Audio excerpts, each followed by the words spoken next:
Business Law Pas FM bersama Dr. Ricardo Simanjuntak SH LLM. Mitra bisnis, hari ini kita akan membahas tentang waralaba. Nggak bisa misalnya orang menawarkan satu konsep restoran, lalu kemudian restoran tadi misalnya dibangun dengan kesepakatan waralaba, lalu desain dan seluruh bahan baku dari restoran tadi itu berasal dari si pemberi waralaba. Paling nggak saya belum melihat bahwa itu bisa dikategorikan sebagai salah satu syarat waralaba. Saya lebih melihat bahwa itu adalah pada kesepakatan distribusi. Nah, memang kita ke depan upaya untuk memastikan bahwa perjanjian waralaba ini adalah satu kesepakatan dari konsep atau yang saya katakan blueprint of proven success tadi, itu harus menjadi satu titik inti agar para pelaku bisnis ini tidak merasa mendapatkan informasi yang atau pemahaman yang tidak benar, ya kan? Orang 3 tahun berbisnis lalu bisa mengajari orang untuk atau memberi pelatihan pada orang, saya pikir sih bukan satu hal yang mudah ya. Kecuali kalau memang dia datang dari perusahaan-perusahaan besar gitu, yang dia bisa memiliki semua katakanlah ketersediaan modal, desain, lalu dia tawarkan tadi dalam satu gambaran yang lebih bisa terukur. Tapi kalau pelaku usaha atau bisnis itu adalah pelaku usaha kecil, menengah gitu, dan dia ingin menawarkan atau bermitra dengan orang lain, ya saya pikir nggak mudah. Mereka hanya sekedar menjelaskan dengan gambar atau dengan bukti-bukti bahwa bisnis telah ada di 3, 4, 5, 6, 7 gitu. Hanya dengan pengalaman berbisnis 3 tahun atau dengan pembukuan 2 tahun.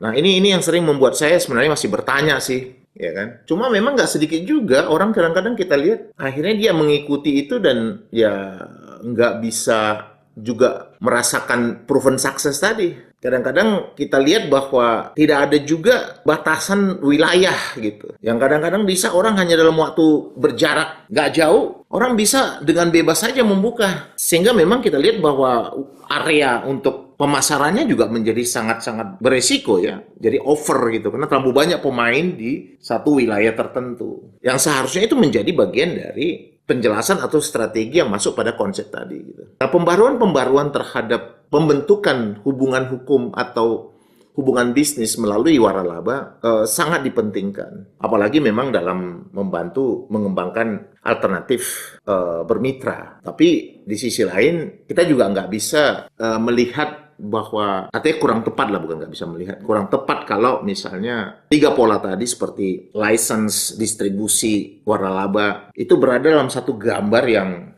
tidak clear cut gitu. Karena pada akhirnya itu akan membuat orang-orang yang menjadi mitra kerja tadi bisa berpotensi menjadi korban. Nah, untuk perbaikan memang mungkin harus dilakukan kajian dengan lebih baik. Apakah blueprint of proven success itu hanya hadir dari satu cerita dan hitungan akuntansi, ataukah dia seharusnya hadir dari satu masa atau satu pengalaman berbisnis panjang? Yang kalau kita lihat pada brand-brand global, itu semua lahir dari satu sejarah yang panjang, dari proses jatuh bangun gitu, sampai dia menemukan bentuknya. Dan bentuk itulah dari satu masa pengalaman panjang tadi menjadi satu konsep yang teruji. Itulah yang akan mereka bungkus menjadi satu property rights yang akan diperjanjikan dalam konsep waralaba. Dan dia tidak akan mewajibkan bahwa barang yang dijual, misalnya kalau dia untuk produk itu, berasal dari pemberi waralaba. Dia hanya masuk pada kesepakatan bahwa raw materials itu terdiri dari A, B, C, D, E, lalu kemudian itu akan dibentuk dengan pola yang disepakati,